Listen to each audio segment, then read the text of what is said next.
A key part of any mission is the ability to navigate to and from the target. Two such tools the Hornet provides are automatic direction finding, or ADF, and tactical air navigation, or TACAN. ADF uses VOR stations located throughout the maps to get bearing-only information to them, and TACAN stations are co-located with many airfields, aircraft carriers, and some aerial refuelers. TACAN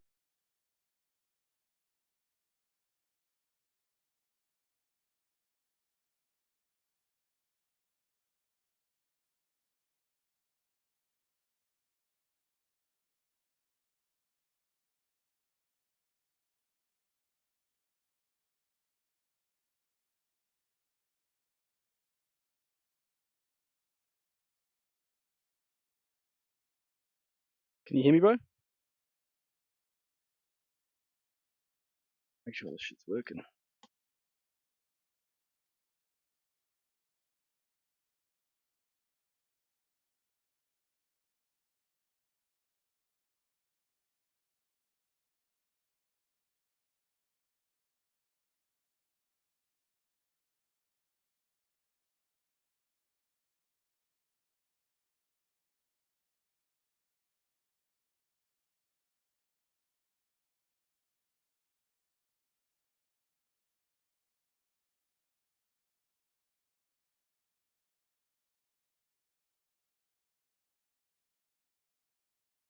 There we got our window set up.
A bit laggy, but eh?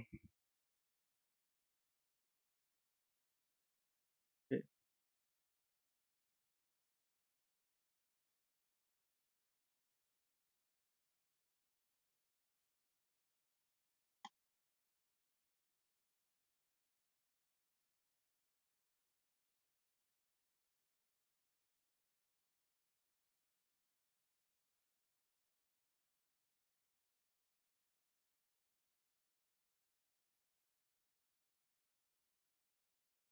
Fuck it, we'll see how it goes for a little bit. TACAN can provide both bearing and range, or just one of them depending on the source and TACAN mode used.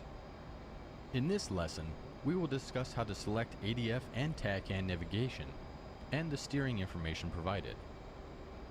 I currently have the lesson paused as we first discuss a few items.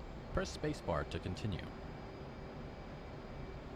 For this lesson, we will be using an ADF example and then TACAN to navigate back to our home training base at Kobuleti. Let's start with the simpler ADF. To start, let's first select the Horizontal Situation Indicator, or HSI, for the left DDI. Press the menu Time push button on the left DDI to bring us to the tactical page. Note that this button will indicate menu when on the ground, but will show time when airborne. Let's press the same push button again to bring us to the support page. Now on the support page, press the HSI push button. The HSI is your primary navigation page that will display TACAN, waypoint, and ADF navigation data. In the center of the HSI is an aircraft symbol that represents your position from a top-down vantage. Your true airspeed is to the left of the symbol and ground speed to the right. Centered and around the aircraft symbol is a compass rose, and on the very top is the looper line that indicates your heading in regards to the compass rose. Along the top of the HSI is the SCL, or Scale, push button. Consecutive presses of this push button will cycle through the scale range options of the HSI. Press spacebar to continue. An ADF is assigned to a specific frequency, which can also be stored as a preset on one of the two radios. In this case, we have the VOR ADF near Kutaisi Airfield preset as Channel 2 on Radio 1. Right now, Radio 1 is set to Channel 1, as you can see in the Channel Select window for Radio 1. To select a new channel preset, place your mouse over the Radio 1 select dial and rotate the mouse wheel forward until 2 is displayed. When you do, you will soon hear the characteristic ADF identification code for that VOR station. Press spacebar to continue.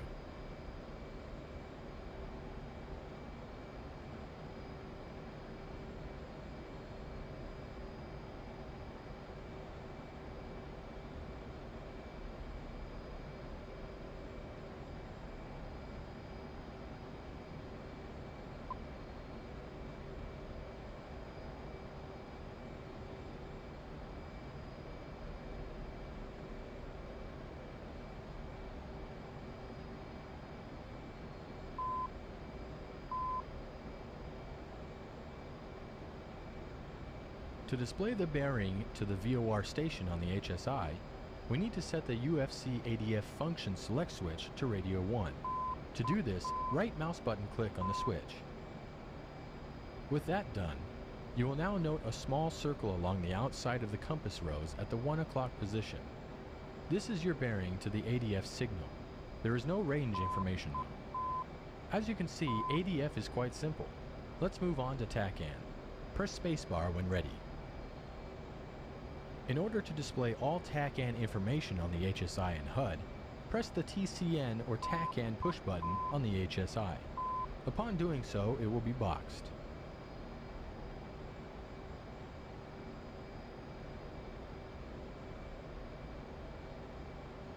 Now we need to turn on the TACAN and set the code of the desired station.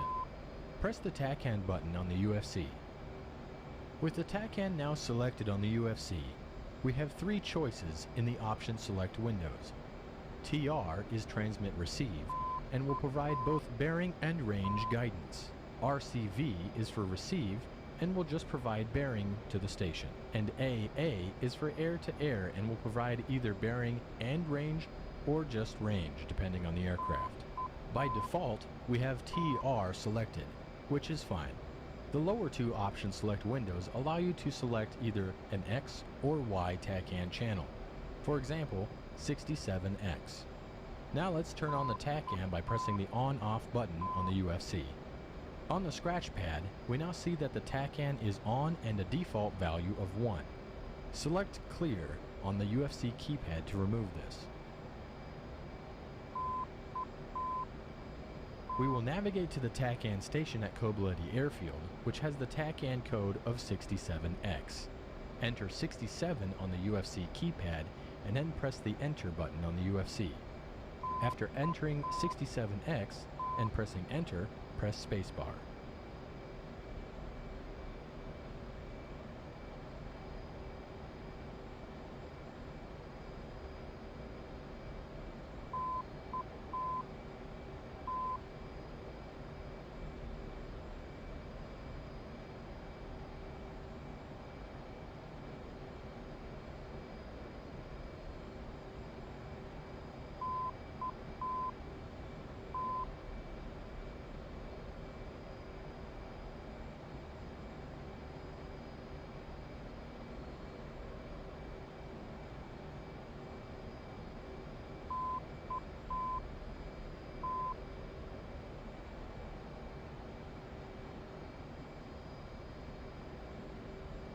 With the TACAN station now selected, we have some new information on the HUD and HSI. On the right side of the HUD, we have the range to the station in nautical miles and the 3-digit code for the station to the right of the distance value. At the top of the HUD, along the heading tape, we have a steering bar that indicates the heading to the TACAN station. On the HSI, we have much more information. In the top left corner of the HSI, we have a data block with 3 rows. The top row is bearing, distance. The second row is time to go in minutes and seconds. And the bottom row is the station ID. On the outside of the compass rose is an inverted triangle with a T in the center. This indicates you're heading to the station. There is a corresponding tail on the other side of the compass rose. Between the aircraft symbol and the T symbol is a 3-pronged symbol that represents the selected TACAN station. Press spacebar to continue. When the TACAN station has been selected, you can use the course set switch labeled CRS on the top right corner of the MPCD to set a course line that is centered on the selected station. Left click rotates the course line counterclockwise, and a right mouse click moves it clockwise. When a course has been set, the course line will be displayed on the HSI and on the HUD, with dots to represent 4 and 8 degrees of course offset. Press spacebar to continue.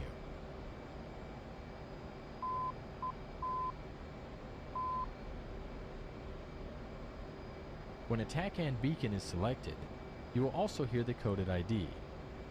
You can adjust the volume of this with the TACAN volume control knob labeled TCN on the volume panel.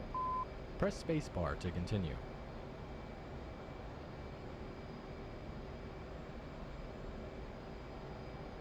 You can view airfield TACAN beacon channels by going to the F10 map, clicking on an airfield, and then reading the data of the airfield.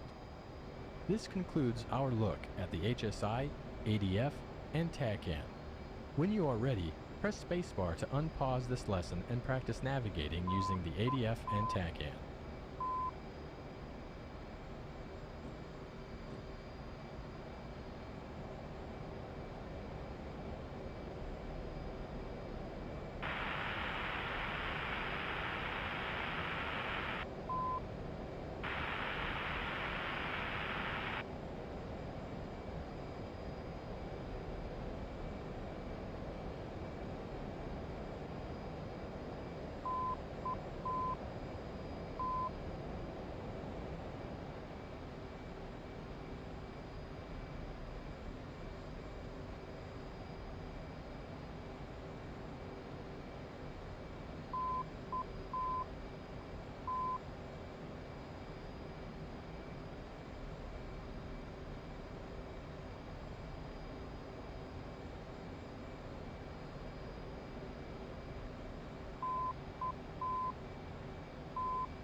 Fukushima, Colt 1-1, inbound.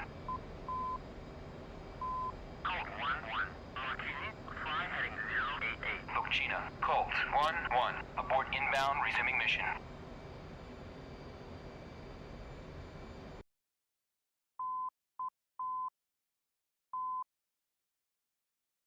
Kabaletti.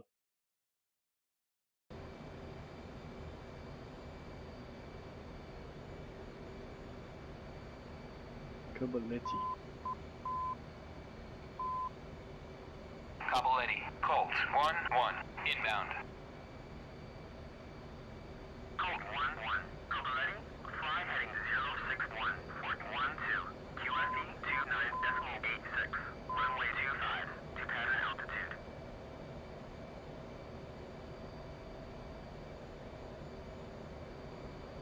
Colt 1-1, cleared for visual, contact tower.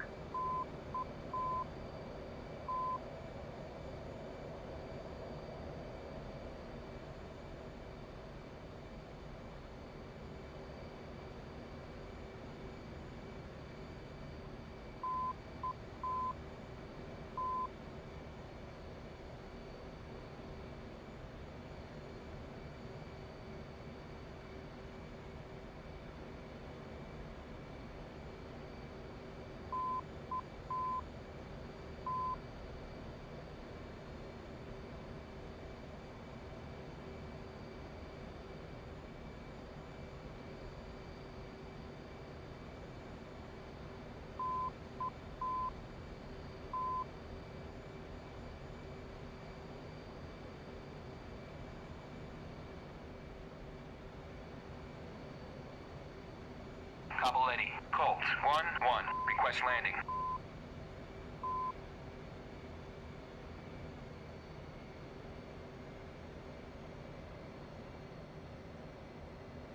Altitude. Altitude.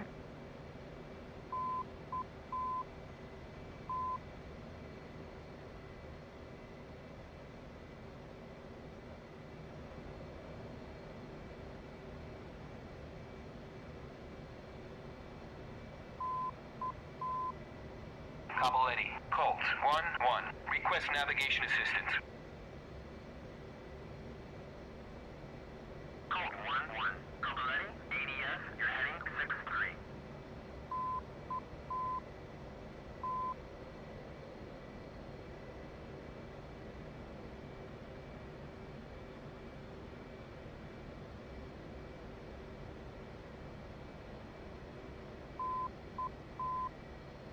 Kabaletti, Colt 1-1, request landing. Colt 1-1, Kabaletti, clear to land, runway 25.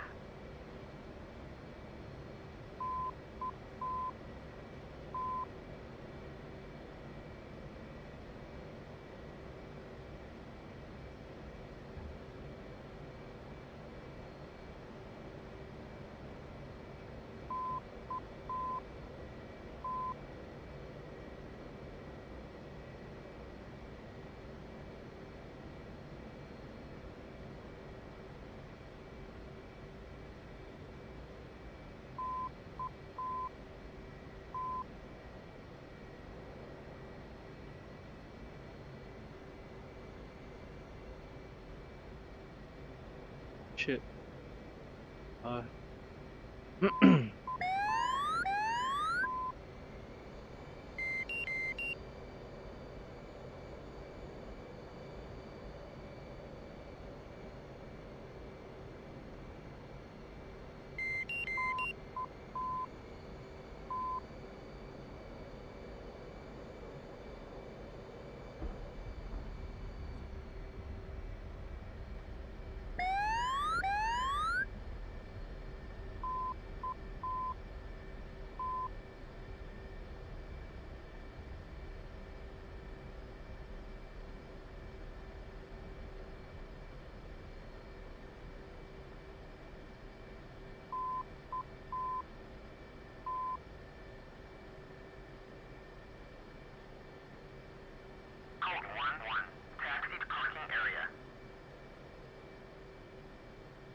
How you going to remember all this? I don't know, bro. Gonna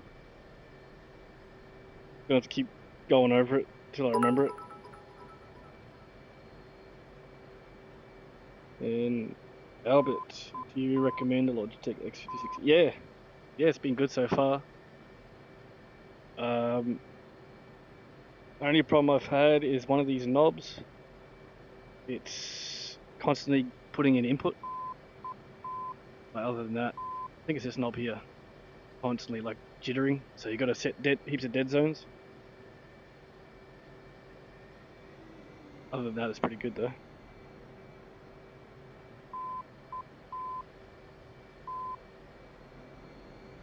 But thanks for the follow, man.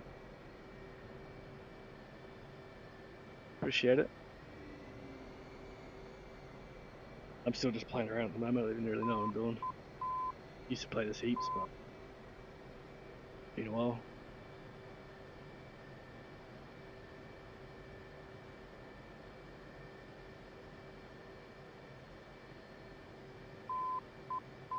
I guess we'll just take off.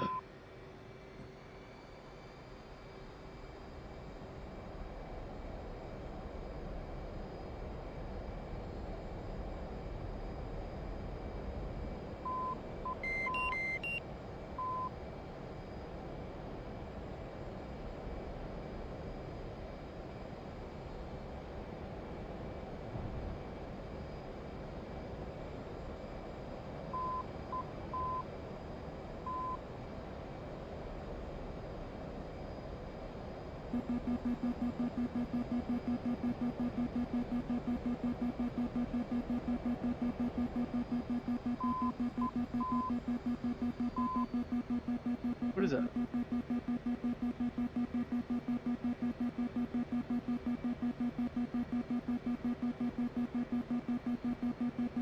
Started playing a week ago, but not satisfied with mouse and keyboard. Yeah, that would be real hard with mouse and keyboard. I think that's how I started, or I started with a controller or something, and it was just impossible. I used to have I had a cheap joystick. Wasn't too bad though. Even the cheap ones that get you through.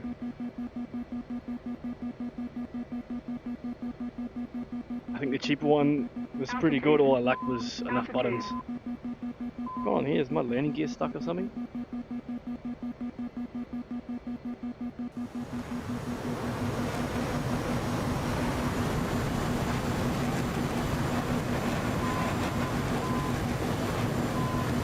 Gotta stop.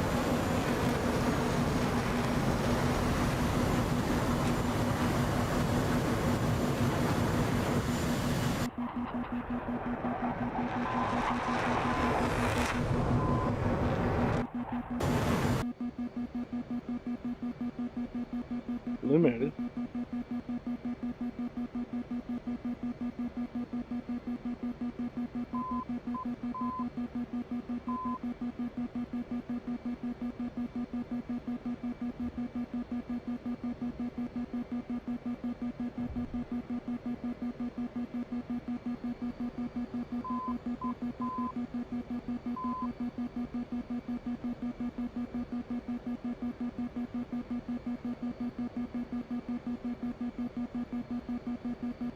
Home fuel.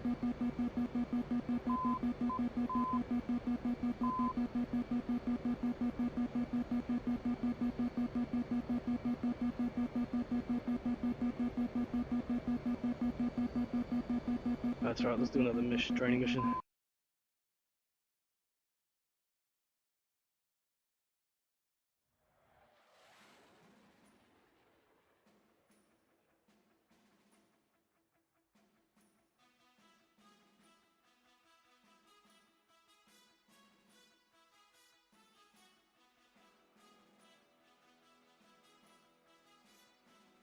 Waypoint navigation, let's try that.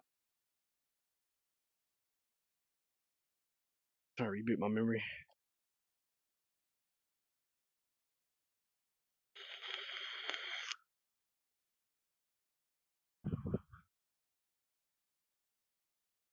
While TACAN navigation is a great tool to get back to your airfield or carrier, many times you will need the ability to set arbitrary navigation points. This is where waypoint navigation comes in. The Hornet allows you to have 3 sequences of waypoints that you could use to mark anything from a turn point, a target, or to a threat location. Waypoints can be created in both the mission editor and while in the Hornet cockpit. For this lesson though, we will focus on a waypoint sequence already created. I currently have the lesson paused. Press spacebar to continue. Let's first set the left DDI to the HSI page. Press the time push button. We are now on the tactical page, so a press of the time push button again will bring us to the support page. Now on the support page, select the HSI push button.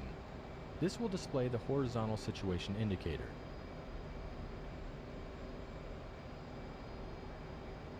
Much of this will look familiar from the TACAN lesson. Instead of pressing the TCN push button though, press the waypoint push button this time. This will box waypoint and allow display of more waypoint navigation information on the HSI and HUD. We are currently at waypoint 0, as indicated on the right side of the HUD and between the up and down arrows along the right side of the left DDI. Press the up arrow to select the next waypoint, waypoint 1.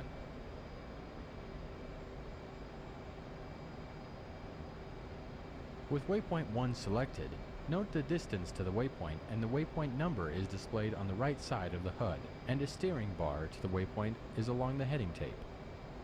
On the HSI, you can now better see the waypoint marker that appears as a small circle with a dot in the center. By pressing the Sec1 push button, it will box it and display dashed connecting lines between the waypoints in the selected sequence. In the top right portion of the HSI, data of the selected waypoints is shown. The top row is the bearing and distance to the waypoint, and below is the hours, minutes, seconds to the waypoint. Inscribed inside the compass rows is a triangle that indicates the heading to the selected waypoint, with a corresponding tail opposite of it. Press spacebar to continue. As with TACAN, you can also set a course line through the selected waypoint. This can be useful by placing a waypoint on a runway and using the course line for a direct approach, or as a reference for the downwind leg of an overhead landing pattern. Press spacebar to continue.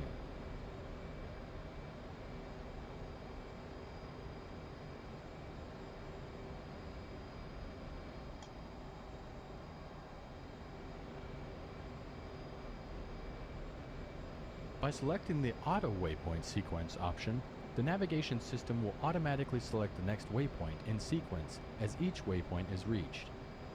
This avoids having to manually select the next waypoint while navigating a sequence. When you are ready, I will unpause the lesson and allow you to navigate the waypoint sequence. Ahead of you is the sequence of waypoints along a low altitude flight plan. Try to fly through each gate in sequence. Press spacebar to unpause the lesson. To more easily fly this sequence, you may wish to adjust the HSI scale. You can use this in conjunction with the next waypoint distance and steering cue on the HUD to best align yourself to intercept the next gate. At any point you can end this lesson by pressing the escape key.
Okay.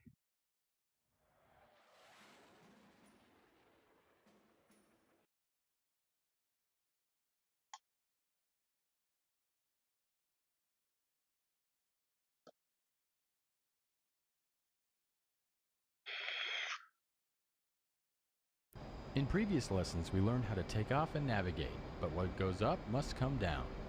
In this lesson, we'll go over the basics of landing a Hornet at an airfield in visual flight rules conditions using a straight-in approach. This will also be useful for the later instrument flight rules landing lesson. I currently have the lesson paused as I want to first outline the basics of an airfield VFR straight-in approach. Before flying this lesson, please make sure you are familiar with the HUD symbology as described in the manual and first lesson. Press spacebar to continue. You will start the approach 11 miles out at 3,000 feet barometric and 260 knots on approach to runway 07 at Kobuleti. Once at 5 miles, you will be at 1,500 feet, and this will place you on a 3-degree glide path to the runway. To measure your glide path angle, reference your velocity vector on the HUD in relation to the pitch ladder. A 3-degree flight path is standard for a Hornet landing. For a straight-in approach, we will keep the HUD showing barometric altitude. This will also be true for IFR landings. Press spacebar to continue. After the lesson is unpaused, reduce your throttle to idle and fly through the gates ahead. Once your airspeed is below 250 knots, lower the landing gear by moving the landing gear control handle down. Do this by left-clicking the handle or by pressing the G key. Also lower the flaps to fold down by moving the flap switch in the down fold position, either by left-clicking on the switch twice or pressing left control F. Once the gear and flaps are down, keep flying through the gates and get the aircraft to an on-speed angle of attack. This is the proper AOA that will achieve the correct hook angle to catch the target wire of the carrier. You will want an angle of attack of 8.1 degrees, which will place the velocity vector on the HUD in the center of the E bracket. Additionally, your angle of attack target of 8.1 degrees is indicated by the AOA indexer lights to the left of the HUD frame. When at the on-speed AOA, the center yellow circle will be illuminated. Use the throttle to adjust your glide path and pitch trim to adjust AOA when the flaps are down. Use the first part of this flight to practice stabilized on-speed flight. Press spacebar to continue. When you're ready, press spacebar and I will unpause the lesson.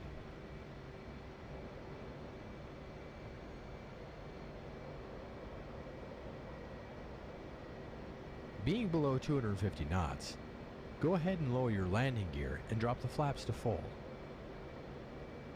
Reduce your airspeed by setting the throttles to idle. You may also wish to extend your speed brake by using the speed brake switch on the right throttle grip or by pressing left shift B to get slower more quickly. Note the SPD BRK light on the instrument panel when the speed brake is extended. As you slow below 140 knots, retract the speed brake by using the speed brake switch or pressing left control B. Adjust the throttle and stick trim to maintain 8.1 degrees of angle of attack. Velocity vector inside the E bracket. Use the gates as a reference for your glide path by keeping the velocity vector in the center of the next gate.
At this point, you should be on speed with an angle of attack of 8.1 degrees, indicated by the velocity vector in the center of the E bracket on the HUD. Use throttle input to adjust your glide path such that the E bracket is positioned over the runway threshold. Use pitch trim to keep on-speed AOA. You should now be on a 3-degree glide path down the runway.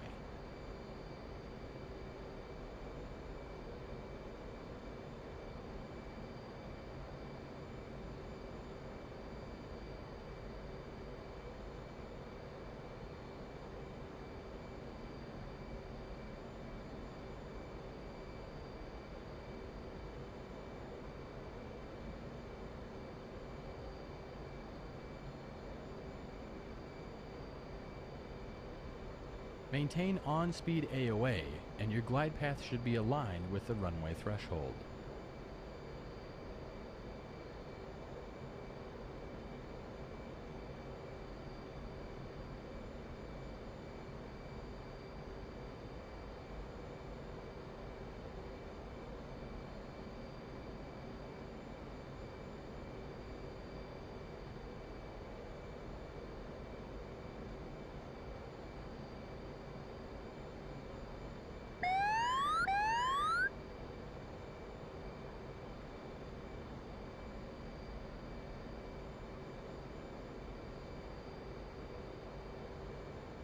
Maintain on-speed AOA and fly the aircraft onto the runway with a vertical velocity of no more than 750 feet per minute, as displayed over the HUD altitude indication. Do not flare. Once the nose wheel comes down, use the rudder to keep the aircraft centered down the runway, and use the wheel brakes to bring her to a halt.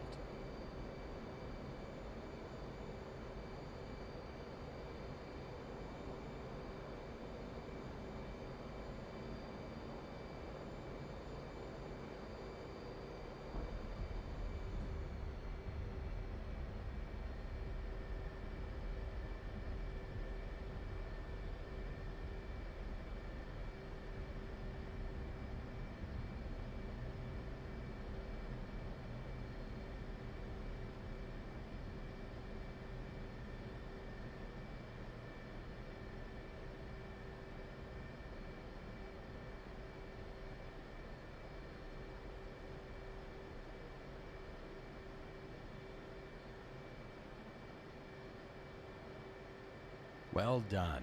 You can end the lesson now by pressing the escape key.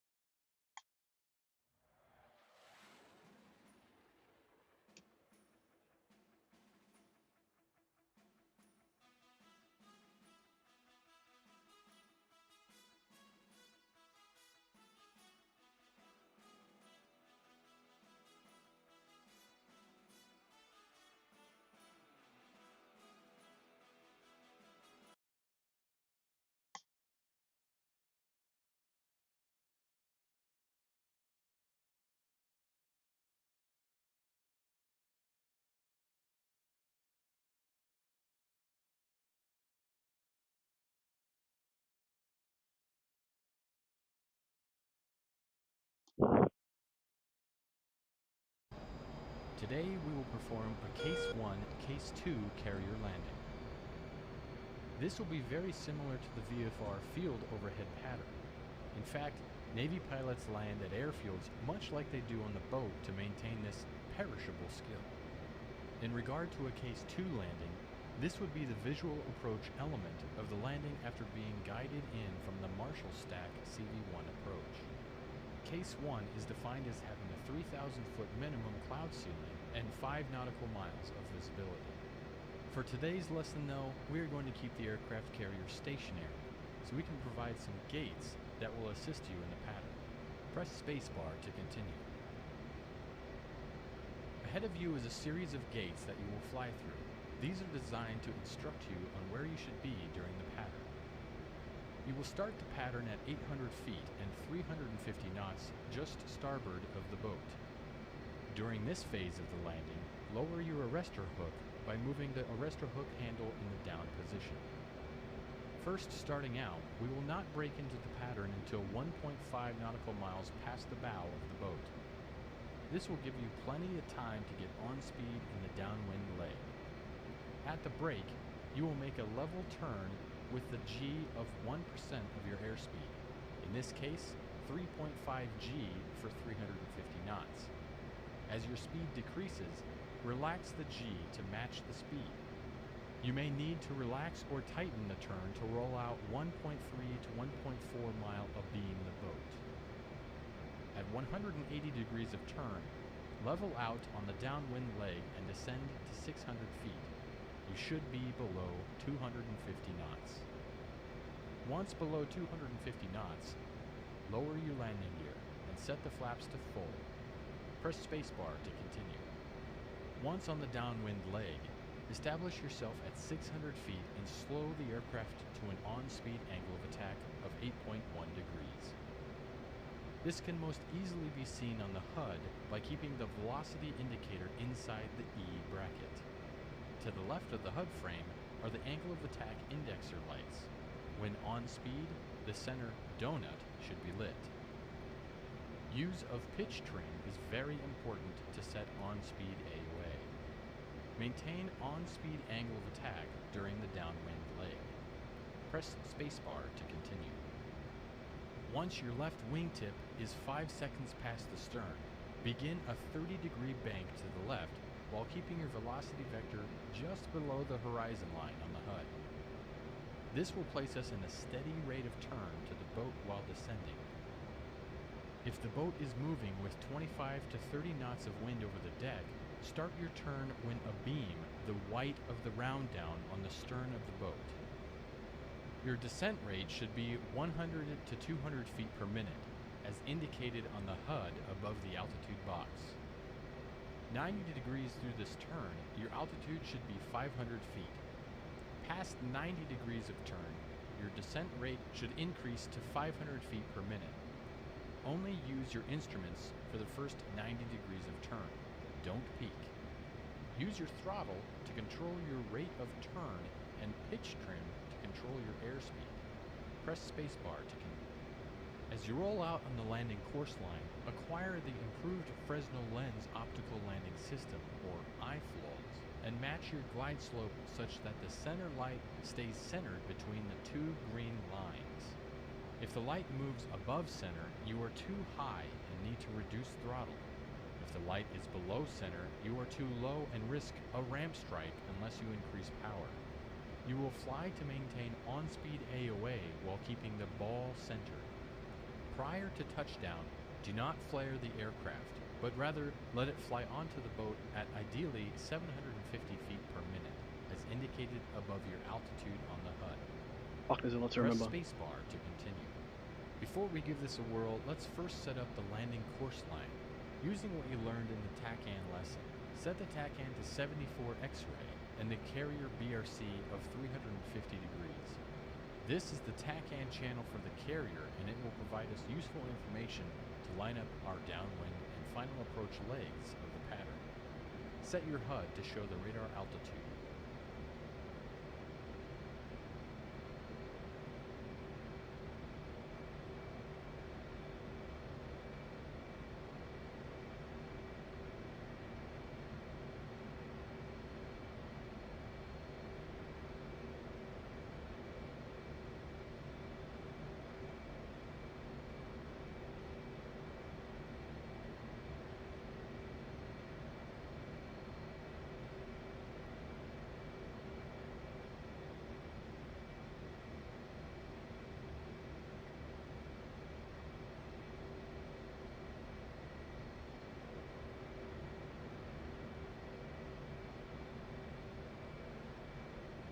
Where's the BRC?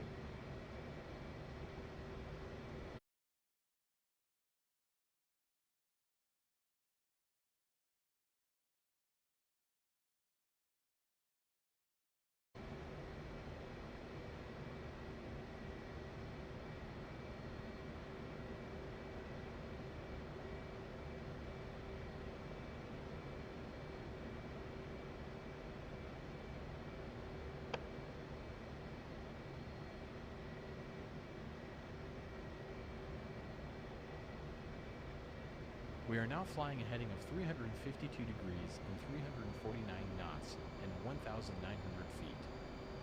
Fly through the gates ahead, which will place us at 800 feet and offset to the right of the boat. We don't want to directly overfly the boat, so we can first check to see if the deck is foul.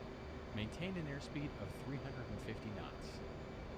Anytime you approach the carrier with the intent to land, you should do a hail-R check, meaning check that the hook is down and engine anti-ice heat if required. Anti-skid switch is off. ILS is boxed on the HSI when ICLS is being used. External lights are set for daytime and rad out set to the HUD. Cage the velocity vector on the HUD by pressing the cage uncage button on the throttle or press C. Lower the arrestor hook by clicking on the lever or pressing H.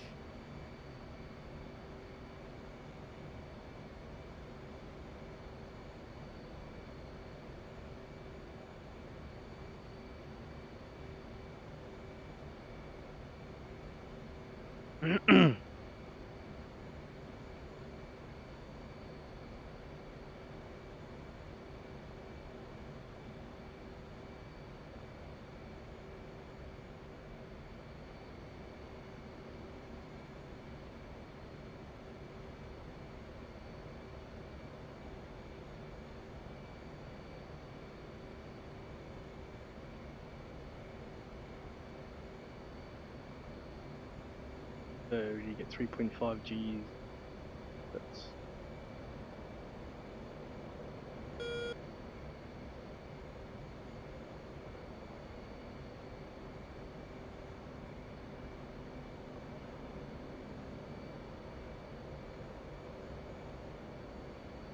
seems like too much.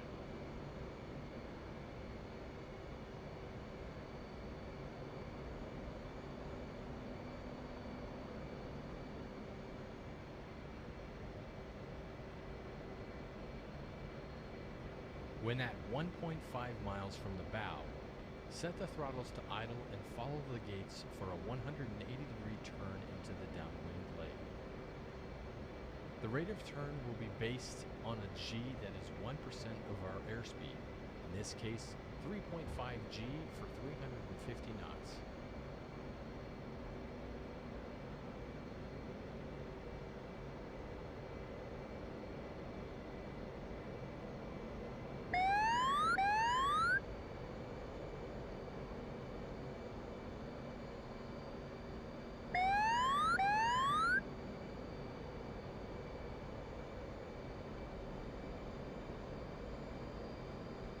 I gotta drop the wheels too early.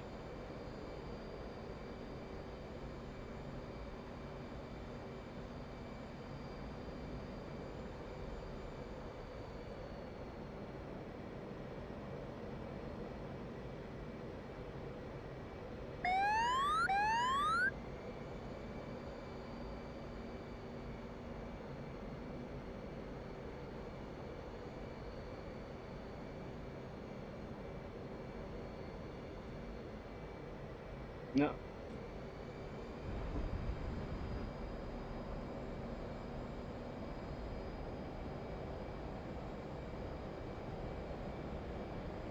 Oh, the flaps. Oh, I forgot.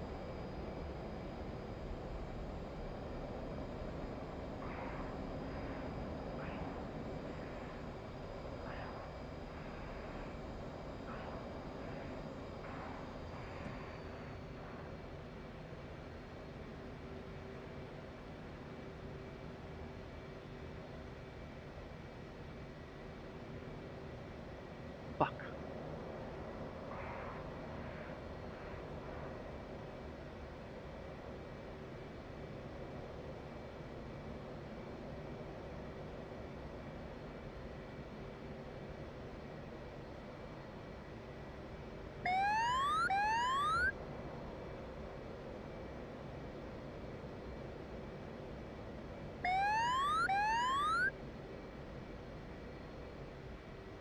You're way too fast.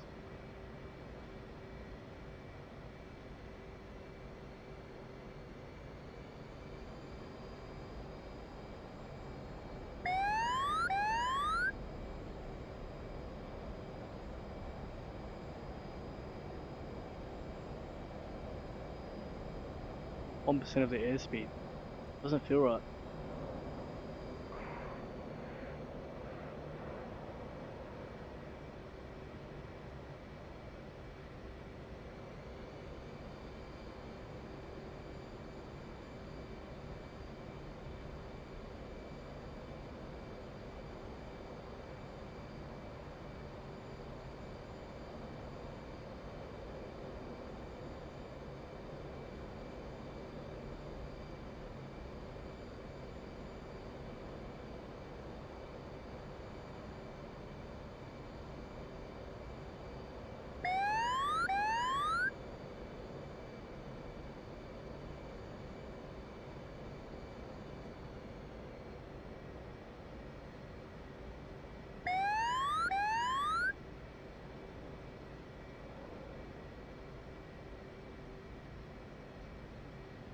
Nah, it doesn't feel right.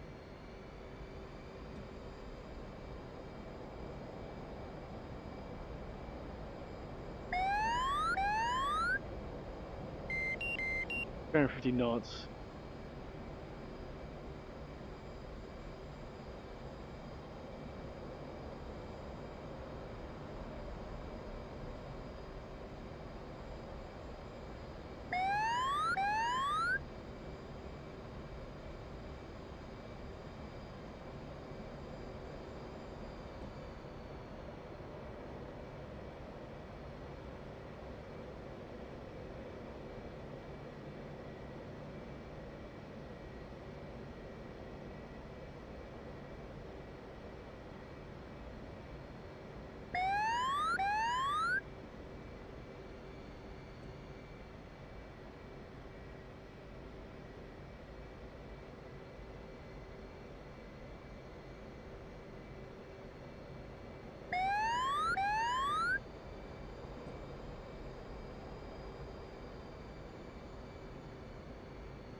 Shit.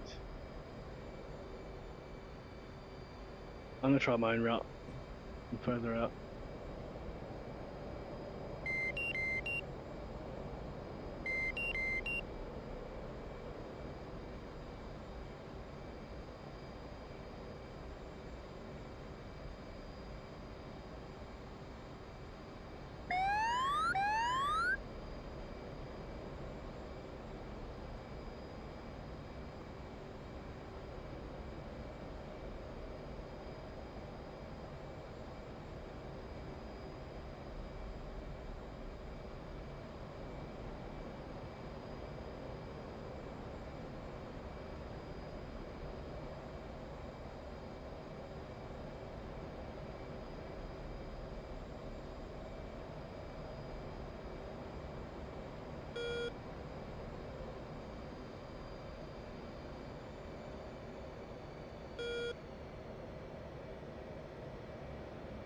Home fuel.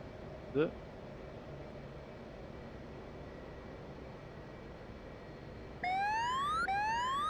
Oh, that feels better already.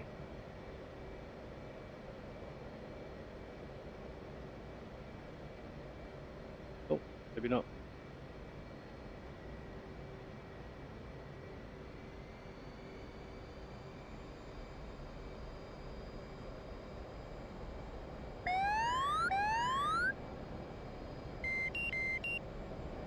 Fucking hard. I used to be able to get this speed as.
Oh, I missed the hook.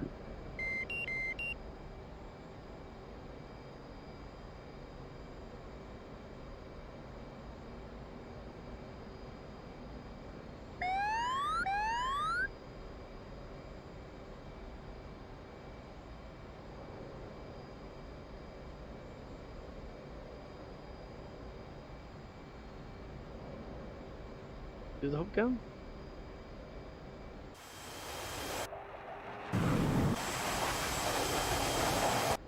It is.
How's the hook not grabbing? Fuck that. Do that later.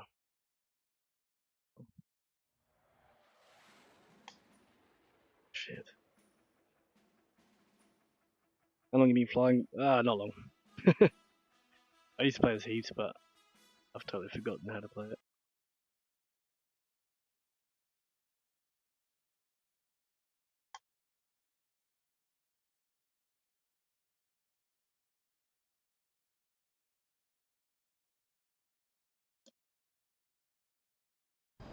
Welcome to this training lesson on the use of the Hornet's M61A2 20mm cannon. Mounted on the nose of the aircraft, it can be loaded with up to 578 rounds and has a firing rate of either 4,000 or 6,000 rounds per minute. When too close for missiles, the gun is a great option in a dogfight.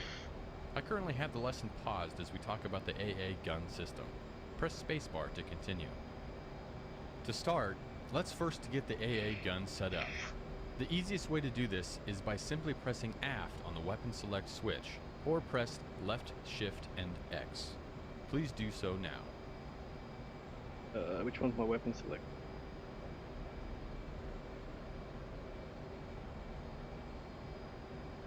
With the There we AA gun selected, note that the master mode was automatically set to AA. The left DDI displays the AA gun format, the HUD is in the gun auto acquisition mode, and the right DDI is in the AA radar page with air combat maneuvering mode selected. Let's first take a closer look at the AA gun format page on the left DDI. Above the wing form, you see the number of gun rounds remaining, 578, and below that you see the state of the master arm switch. On the left side of the page, you have the gun round type selection of M50 or PGU-28. You want to make sure that this selection matches what you have loaded on the aircraft. Press the M50 push button to select M50 rounds. In the bottom of the left format are push buttons for high and low gun fire rate. Low fires the gun at 4,000 rounds per minute and high fires the gun at 6,000 rounds per minute. Select the high option. With no radar lock on the target, you will use the lead computing optical sight, also called the funnel. Simply put, with a wingspan entered, you will fly your Hornet to place the wingtips of the target's aircraft just touching the sides of the funnel. When they are, you have a good firing solution to hit the target. To enter the correct target wingspan, press the UFC push button. Our target aircraft will be a MiG-29 with a wingspan of approximately 37 feet. The top option select window is marked WSPN for wingspan. Press the option select button to the left. This will allow us to enter a target wingspan. On the UFC keypad, type in 37 and then press enter on the UFC keypad. Press spacebar when done. With that done, you will now note that the WSPN or wingspan indication in the top right portion of the AA gun format page displays 037 to the right. Now let's take a look at the HUD. Currently, you are in the gun auto acquisition mode. This is indicated by the large dashed circle on the HUD. Also note that the selected weapon, gun, indicated near the bottom center of the HUD, and the number of rounds remaining below it. To lock up a target, simply fly to place your target within 5 miles inside the dashed circle. Until you have a target locked though, you can use the gun funnel. In addition to the gun auto acquisition mode, you also have the bore sight BST, vertical VACQ, and wide WACQ air combat maneuvering ACM modes. But we will talk about those in a separate lesson. When you are ready, press spacebar and I will unpause the lesson. Ahead of you are 2 drone MiG-29s. Place them within the dashed circle on the HUD to lock one of them up. Upon doing so, you now have some new information on the HUD for a locked target. You have your VC closure, velocity and target range below it on the right side of the HUD. The locked target has a target designation box or diamond around it, and an aiming reticle with a pipper in the center. Along the outside of the aiming reticle is a line that indicates maximum gun range. Fly to place the pipper in the center of the aiming reticle over the target and pull the trigger when the target is within range. When the pipper is over the target and within range, a shoot cue will appear over the target. To unlock the target, press the undesignated button on your stick, or press... Good job! Now splash the second drone.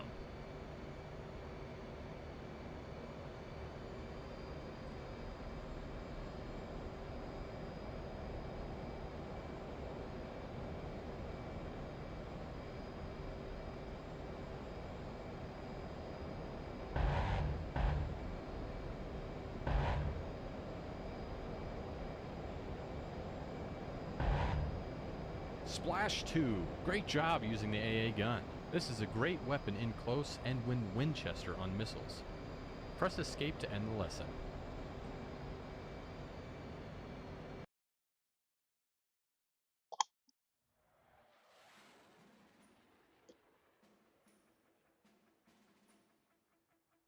Sidewinder, it. Now comes the fun stuff.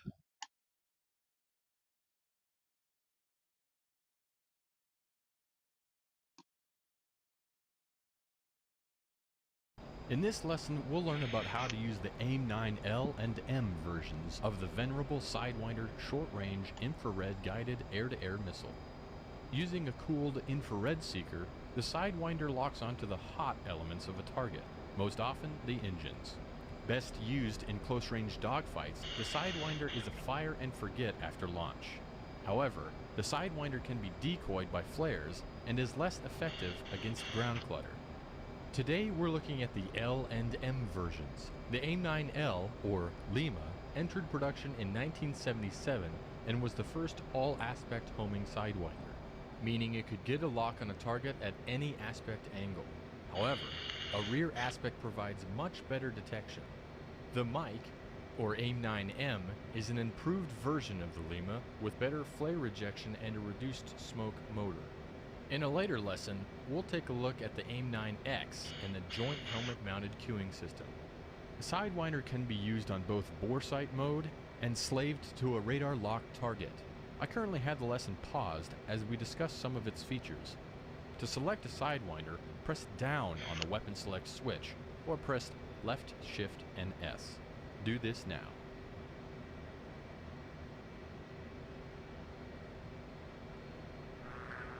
When selected with no target locked on radar, the Sidewinder will be in bore sight mode. This is indicated by the single reticle on the HUD that indicates the seeker line of sight. Below on the HUD, you will notice the name of the weapon, 9M in this case, and the number of missiles remaining to the right. To employ a Sidewinder in this mode, fly your Hornet to place the reticle over a target and wait for the seeker tone to change to a higher pitch. This indicates the seeker sees and is tracking the target. You could then launch the missile by pulling the trigger or pressing the spacebar. To allow the seeker to self-track the target, press the Cage-Uncage button on your throttle or press C when you hear the lock tone. Once self-tracking, the seeker will automatically follow the target within its seeker field of regard. Before trying this though, let's first take a closer look at the AIM-9 format page on the left DDI. Press spacebar to continue.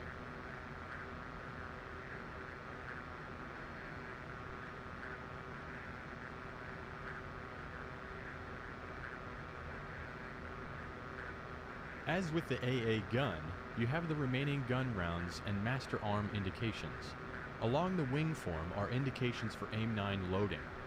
9L indicates stations with AIM-9L, and 9M indicates stations with AIM-9M. The selected station includes an SEL for selected below it. To cycle through AIM-9 stations, press the AIM-9 select switch on the weapon select switch, or press left shift S. This allows you to switch between AIM-9L and AIM-9M versions. When you are ready, press spacebar and I will unpause the lesson.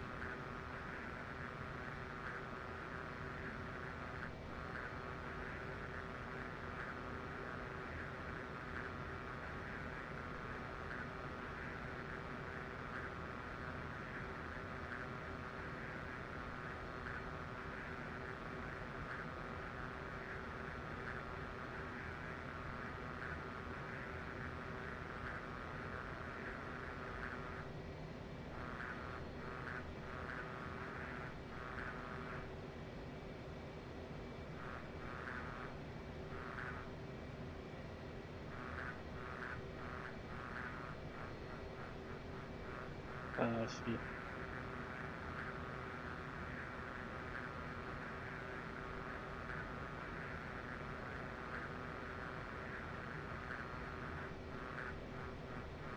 Six different stations. Wow. You now have two MiG-29 drone targets ahead of you. Fly to place the reticle over one of them until you hear a higher pitched lock tone. You can either launch an AIM-9 now by pressing the trigger on the stick or spacebar on the keyboard, or initiate a self-track by pressing the Cage-Uncage button on the throttle or pressing C. Once self-tracking, launch an AIM-9. It may take more than one to bring down the MiG. Splash 1. Keep an eye on the second MiG-29 and follow it. We will use a radar-slaved track for that one. Follow the second drone. To lock up the second drone on radar, press up on the sensor select switch or press right alt and semicolon. This will place the radar in air combat maneuvering or ACM mode. Keep following the second drone. When ACM mode is first selected, the bore sight auto acquisition mode is selected. This is indicated by the dashed circle on the HUD. To lock up the target, fly to place the target within the dashed circle and have the target under 10 miles away.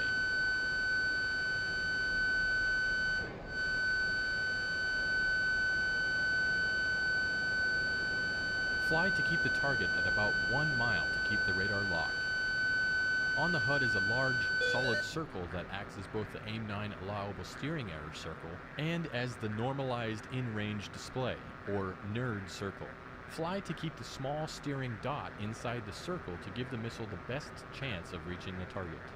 Along the outside of the circle are two triangle NERD indications. The one at the 6 o'clock position is the missile maximum range, also called RMAX, and the other is the missile minimum range, called RMIN. The line inscribing the circle indicates target range, and you want this between RMAX and RMIN to launch the missile. Also on the HUD is a box or diamond that indicates the line of sight to the locked target, and the smaller circle indicates the AIM-9 seeker line of sight. If you see a large X across the HUD and radar display, your range to the target is less than the minimum range indication. When the target is between RMAX and RMIN, the steering dot is inside the ASE circle and the weapon is armed. The shoot cue will appear and you can launch the missile by pulling the trigger on your... Nice job! You downed the second drone. Some final thoughts on using the AIM-9. First, the seeker can better track a target from behind than in front. Second, if the target is expending flares, it may decoy your missile. Third, the AIM-9 does not have a large warhead, so it may take more than one to bring down a target. Press escape to end the lesson.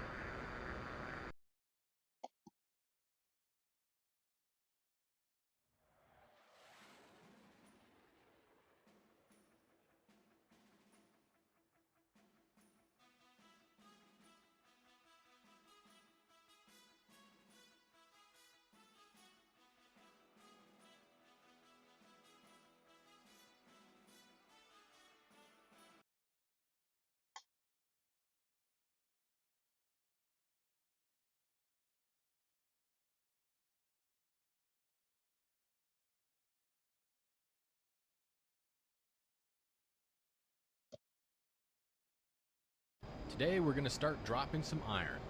On our jet we have a Mark 83 1,000 pound and Mark 84 2,000 pound high explosive unguided bombs. These can be delivered in manual, continuously computed impact point or CCIP and automatic or auto release modes. These modes will also apply to other bombs like canister munitions and high drag bomb modes. In this lesson we'll look at the CCIP modes for free fall bombs. First, press the AG Master Mode button, or 2. Now let's look at the left DDI, which is showing the stores page. Below the top row of push buttons are the two bomb types loaded on your jet. 83B is for the Mark 83 and 84 is for the Mark 84. To select a bomb type to drop, you simply select the push button above the bomb label. Select a big ol' Mark 84 first by pressing push button 7. We're now in the bomb's format page that provides us a wealth of data. In the center of the format page is the wing form with representation of the 9 stations. Below the outer wing stations are diamond symbols that indicate a pylon adapter to carry multiple bombs. Below that is the number of bombs on that station. And then we have the name of the weapon. As you can see, we have 2 Mark 83s on each outboard wing station and 1 Mark 84 on both inboard stations. A Mark 84 is boxed and selected on the left inboard station. The selected weapon is also indicated by its legend being boxed at the top of the format page and the ready RDY indication below. Directly below the wing form is status of the master arm switch. In this case, it is set to arm. Press spacebar to continue. Along the left side of the format page at push button 5 is the bombing mode selection. Press this now. You now have the 4 bomb delivery modes displayed for selection. From top to bottom, Auto, Flight Director or FD mode, CCIP, and manual modes. We'll discuss FD mode in a later lesson. The current mode can be seen listed in the Program 1 data block in the bottom center of the format at the top of the left column marked Mode. It will default to CCIP at the start of a mission. Go ahead and reselect CCIP by pressing push button 3. Below the mode selections are selections for mechanical fuse or MFUZ and electronic fuse or EFUZ settings. For the bombs we'll drop today, we'll set it as a nose-mounted mechanical fuse. Go ahead and press push button 4 to select MFUZ. Now we see the possible mechanical fuse options that include off, no fuse, nose, tail, and NT for nose and tail fuses. Select a nose fuse by pressing push button 4. When you set the M fuse to nose, note the line in the Program 1 data for M fuse changed to nose. Press spacebar to continue. Now let's take a look at some of the unique elements of the CCIP bombing HUD. Running from the bottom of the velocity vector is the displayed impact line, or DIL. This is also sometimes referred to as the bomb fall line. Below the velocity vector on the DIL is a horizontal bar with what appears to be upturned wings on the ends. This is the pull-up cue, and this will advise you of potential ground collision. This is not a weapon fragmentation warning. When the velocity vector is below the pull-up cue, the brake X will appear on the HUD. On the right side of the HUD is our selected bombing mode CCIP. Press the spacebar to unpause. Off your nose at waypoint 1 are 3 groups of target trucks. Over them is a gate to help mark their location as well as a red smoke marker. You may have noticed a new horizontal bar on the dill appear. This is the reflected release cue. The distance this bar is from the bottom of the dill is proportional to the distance of the CCIP bombing cross is below the HUD field of view. So, as you dive, the cue will drop down the dill until it reaches the bottom, and then the bombing cross appears. To get you lined up with the target, fly to place the intersection of the dill and the reflected cue on the point you want to drop your bomb. Try to keep your speed about 500 knots and use smooth control inputs to line up the release. Aim for the group of trucks marked by red smoke.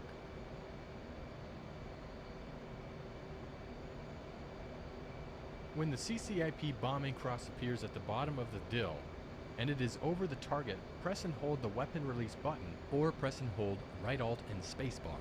Once the bomb is released, pull up to 30 degrees to keep from impacting the ground. If you miss, keep trying.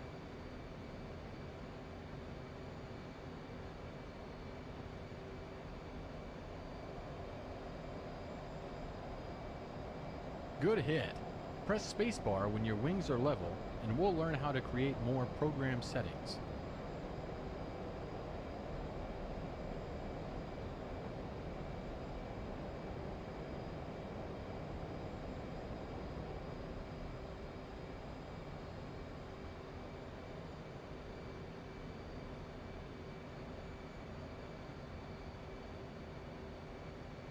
If you're not there already, set the left DDI to the bomb's format page.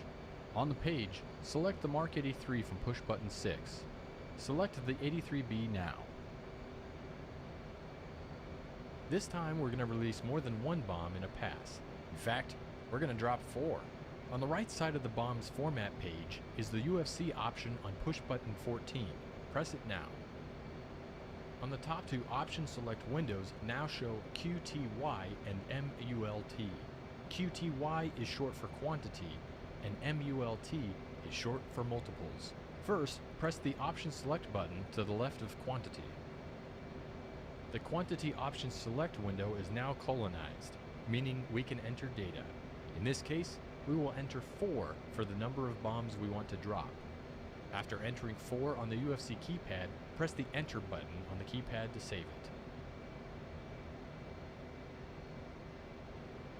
When we entered a quantity of greater than 1, we now have an INT for interval displayed as an option select window.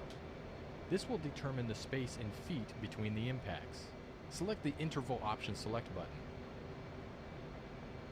Let's enter a 500-foot spacing between impacts by entering 500 using the UFC keypad and then pressing the UFC keypad Enter button.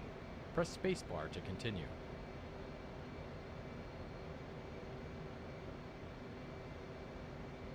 The last element we can set is for the multiples. This determines the number of bombs released in each pulse. So, in this case, if we set a multiple of 2 and a quantity of 4 and an interval of 500, 2 pairs of bombs will be released with 500 feet between the impact of the pairs. Select the multiple option select button. Now enter 2 on the UFC keypad and then press Enter on the UFC keypad. Note that on the bomb's format page in the data block we have a quantity of 4, a multiple of 2, and an interval of 500 feet. This combined with our mode and fuse settings comprise program 1 for the bomb type. You can create up to 5 programs for each bomb type and cycle through them using PROG on push button 20. Press spacebar and I will unpause the lesson. Using Mark 83s with the new program we created, circle back around and attack another group of trucks at waypoint 1. As before, try to line up the bombing run using the dill and reflected cue. For best results, you may wish to climb back up to over 10,000 feet before making a bombing run. When you're done practicing CCIP delivery with Mark 83 and Mark 84 bombs, press Escape to end the lesson.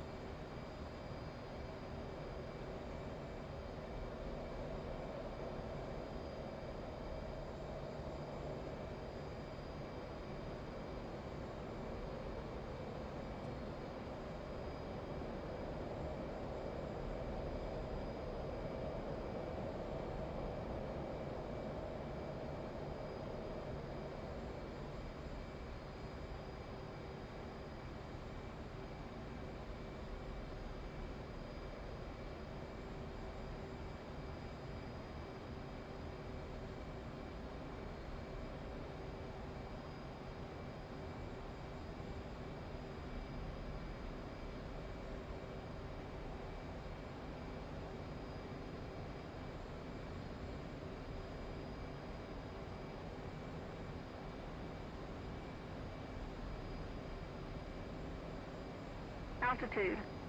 Altitude.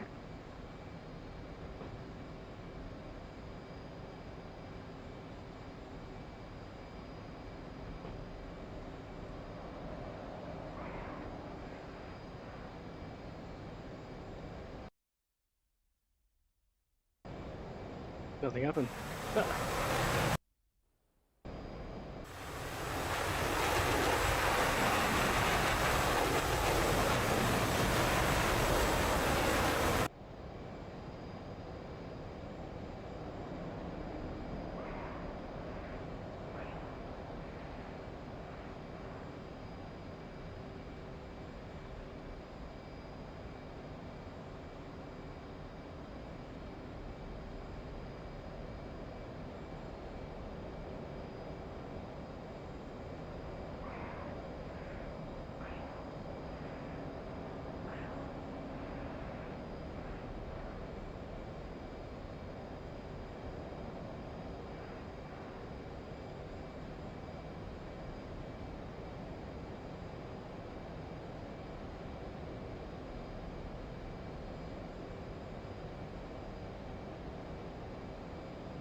Altitude.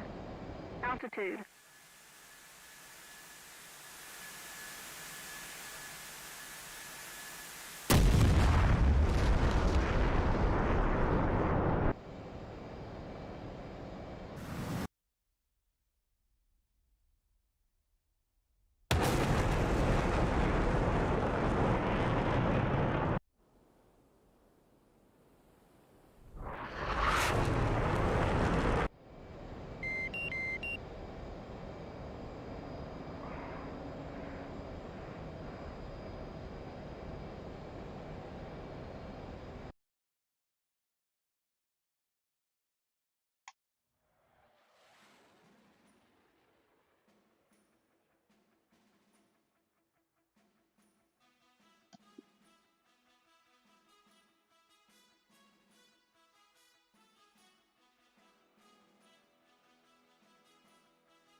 sort of missile is that? 2, mud spike, close plug.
Contact bearing 061480.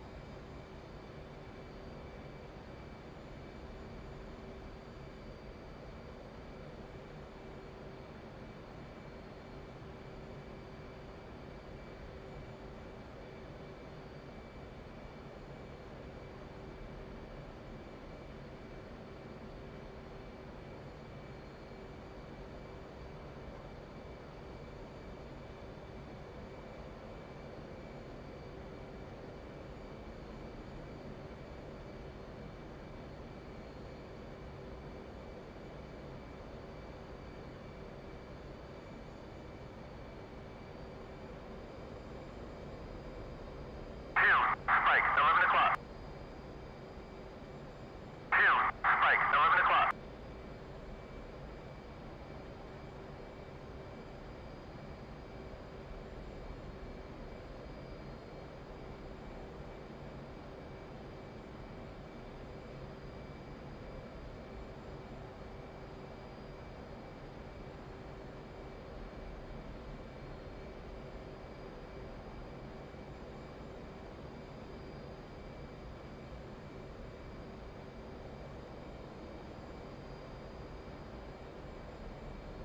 Tally Bandit, 3 o'clock.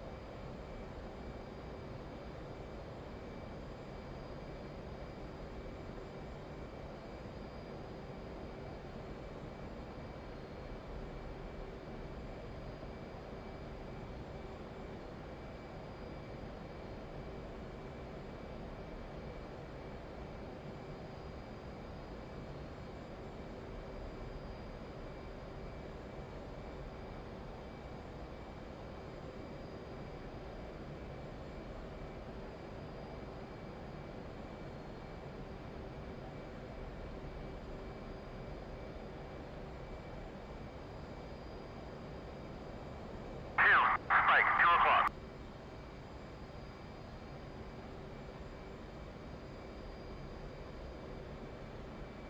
2, Tally Bandit, 2 o'clock.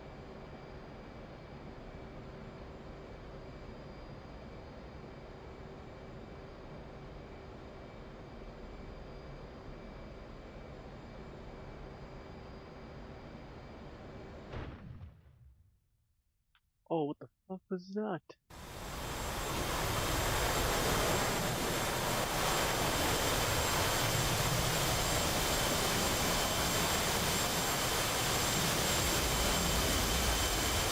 That was a missile.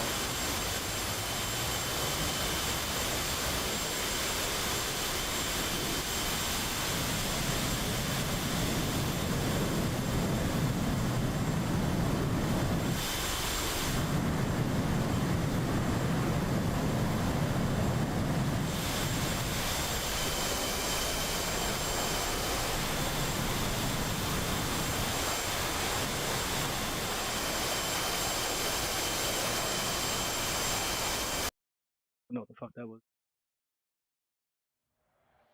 Oh, I did miss some training. Which one was it?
Roll left, roll left.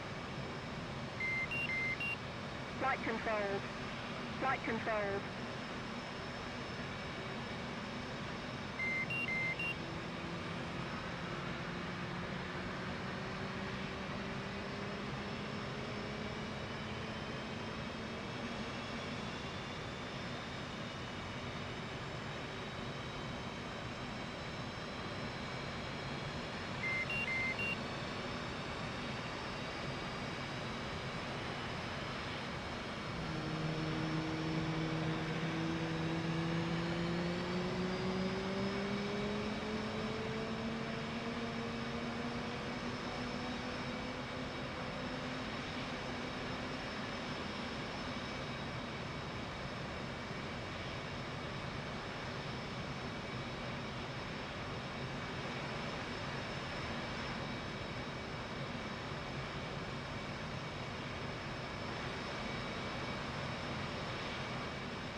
What does it mean flaps off?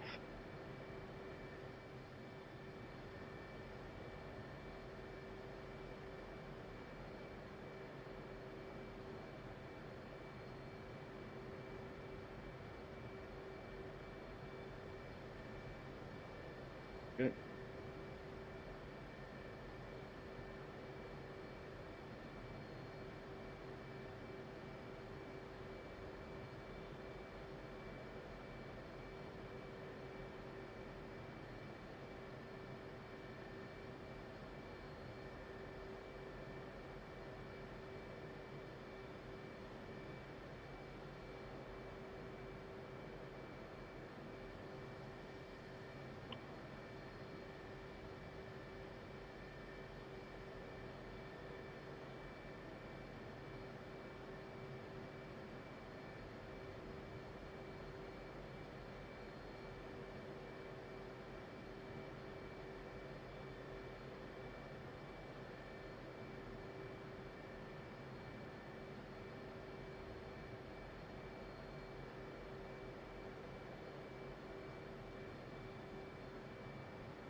Restart. I don't know what the fuck happened there. The radar wasn't calibrating properly.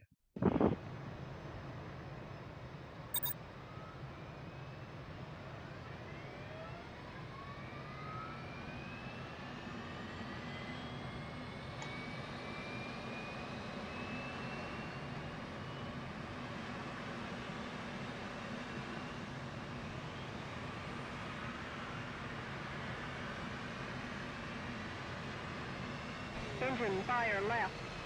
Engine fire left. Engine right fire. Engine right fire. APU fire. APU fire. Bleed air left. Bleed air left. Bleed air right. Bleed air right.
Roll left, roll left.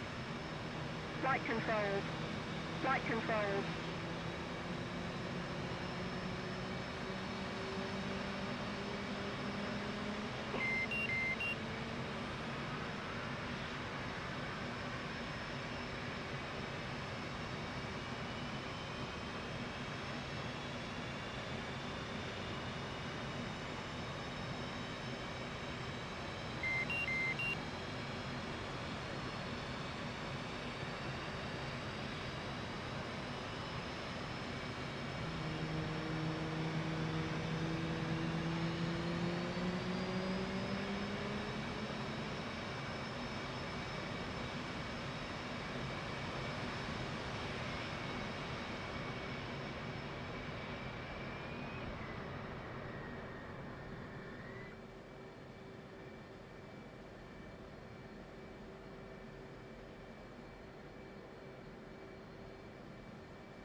Fuck is Ines Dago?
I can't remember how to turn that RWR on.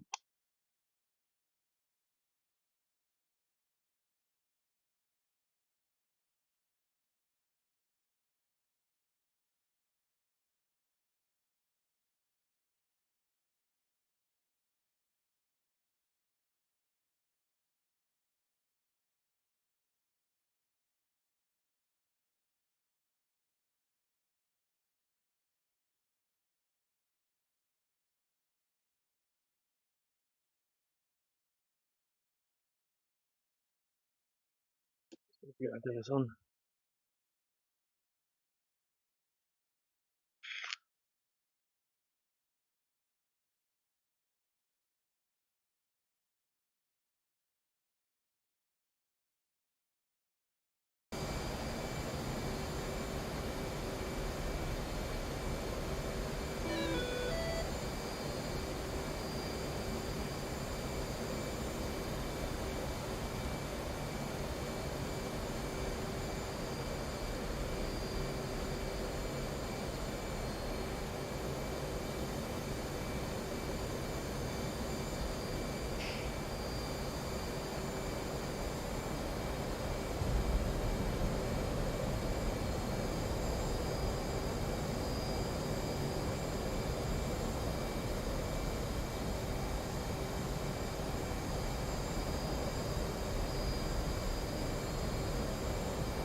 There goes our fuel tanks. They're both empty.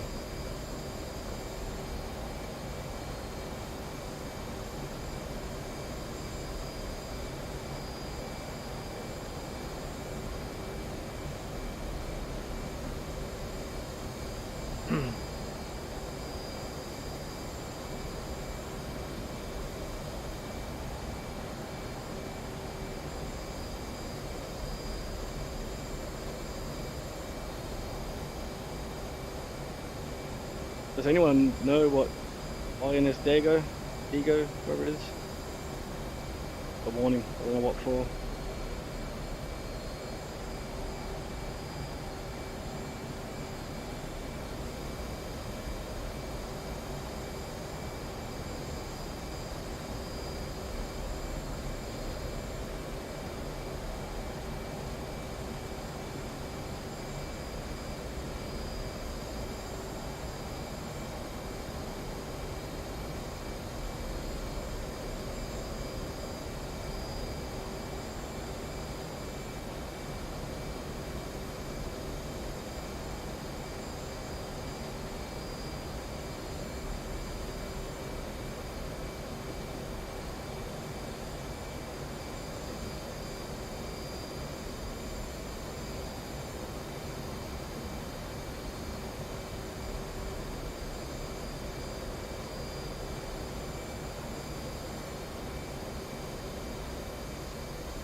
These fellas going the same way as me.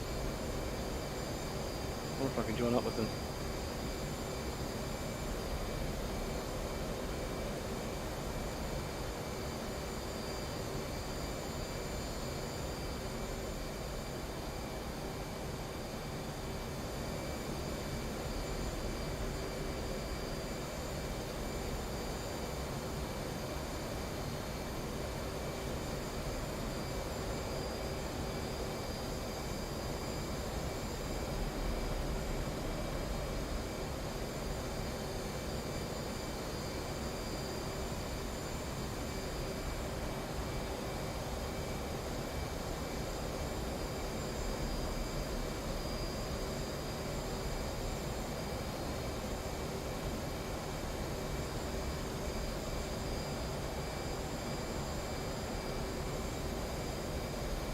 Waypoint 2.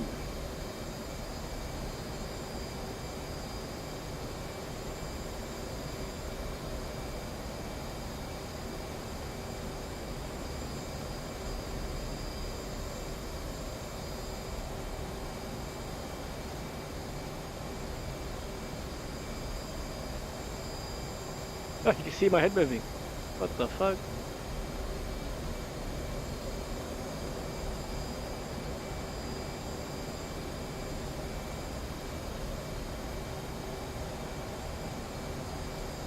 I have a feeling these guys are going a different way to me.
Oh yeah, there's a wingman.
The fuck sort of mission is this?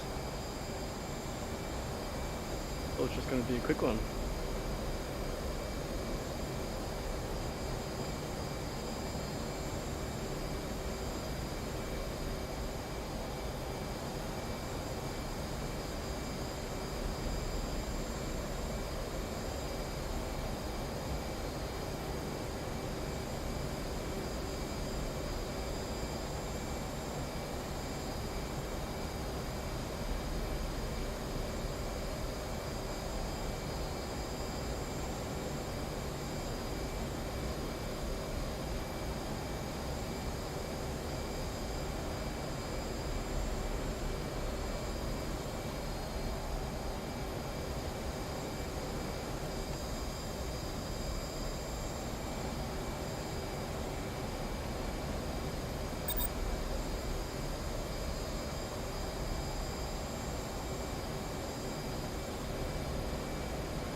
Mission, I don't know what the fuck's going on. Let's wait.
Contact bearing 336.45. 2. Contact bearing 336.45.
Boom. Oh shit. I might even hear a lock. Damn.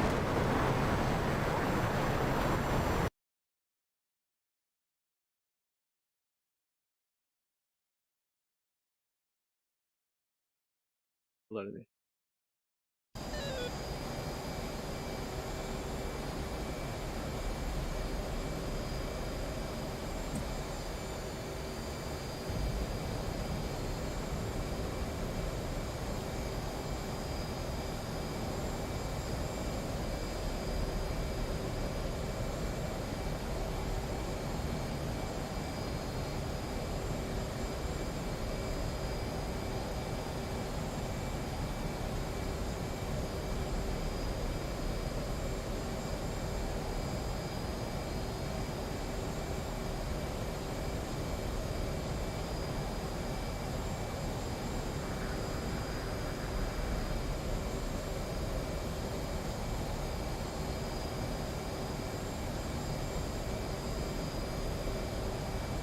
Contact bearing 336.45.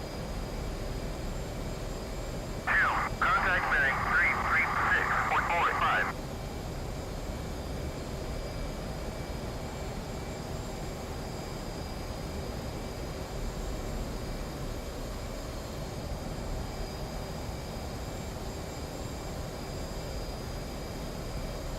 Flight. Engage bandits. 2. Copy. 2. Engaging bandit. 4. Fox 1. 4. 2. Engaging bandit. 2. Fox 2. 2. Engaging bandit. 2. Spike 12 o'clock. 3. 2. What is this one? 12 o'clock. 3. Engaging bandit. 2. Engaging Tally bandit. 12 o'clock. 3. Fox 1. 2. Spike 12 o'clock. 2. Spike 11 o'clock. Flash 1. 3. Engaging bandit. 3. Fox 2. 3. Flash 1. 3. Engaging bandit.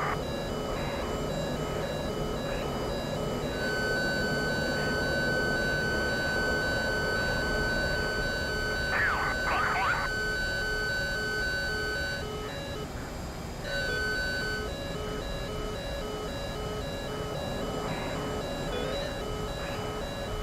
4. Fox 1. 2. Spike 6 o'clock. 3. Fox 2. 2. Tally bandit 12 o'clock. 3. Flash 1. 3. Rejoin. 2. Fox 1.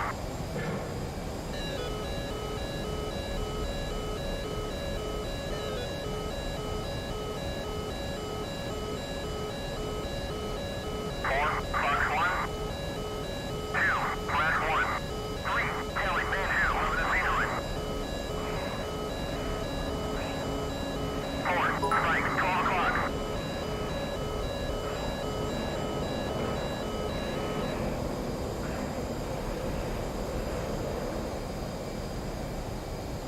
4. Fox 1.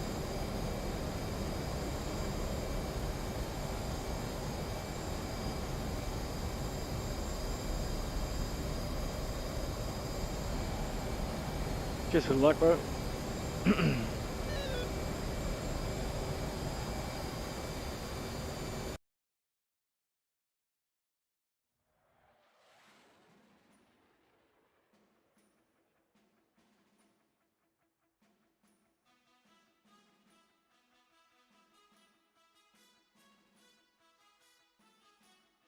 Fighter sweep.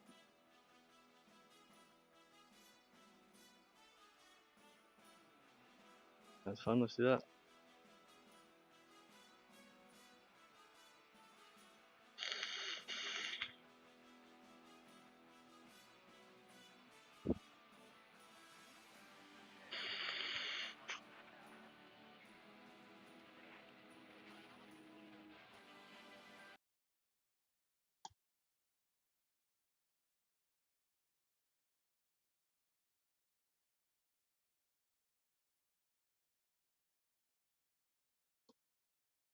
Wet my eyes.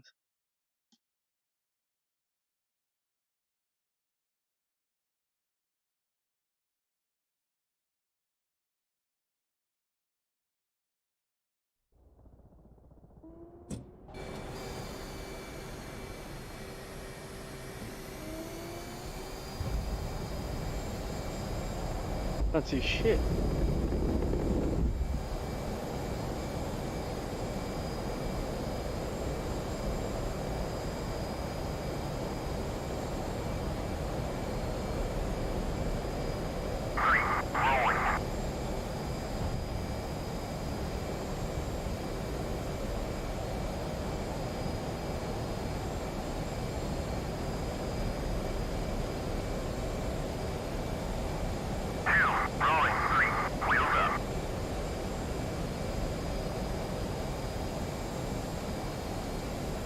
Wait.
06750. Wizard 11,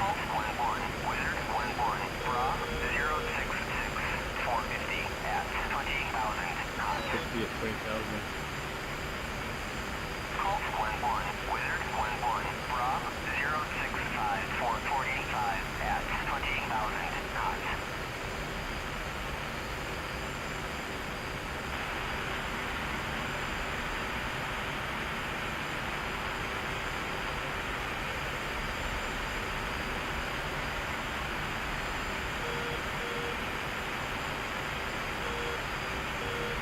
Contact bearing 063.40. Contact bearing 063.40. Contact bearing 062.40. Broad spike 12 o'clock. 150 at 12,000. Left spike 11 o'clock. Golf 11, Wizard 11, Rob 040 for 150 at 14,000 knots.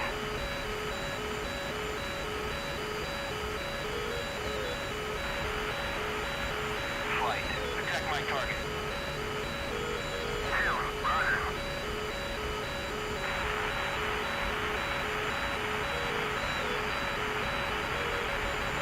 Contact bearing 098.17. Contact bearing 098.17. Contact bearing 099.17.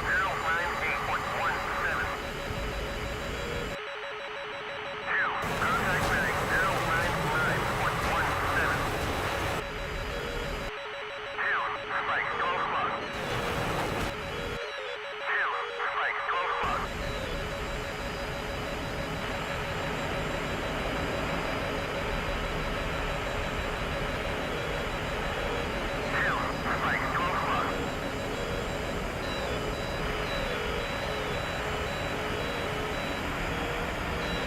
Contact bearing 103. Contact bearing 097.18. Chevy 1. Contact bearing 084.18,000. Contact bearing 084.18 at 14. Left flank 7 o'clock. Box 1.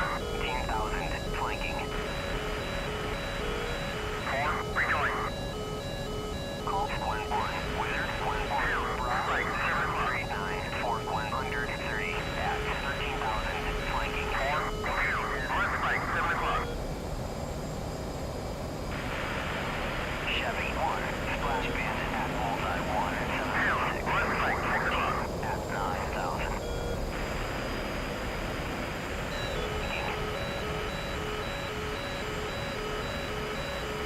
Golf 11, Wizard 11, Rob 070 for 16 at 6,000 knots. Golf 11, Wizard 11, Rob 050 for 23 at 3,000. Contact bearing 002.80.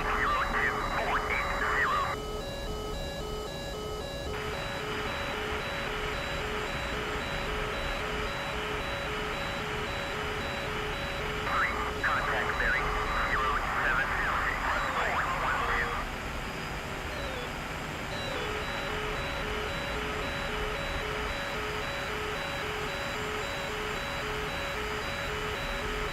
Flight, engage bandits. Golf 11, Wizard 11, Rob 08546 at 7,000. Box 1. Contact bearing 081.9. 3, contact bearing 090. In from the 2. Middle line, Golf 140. Altitude. Oh shit! That was the ground. What the fuck?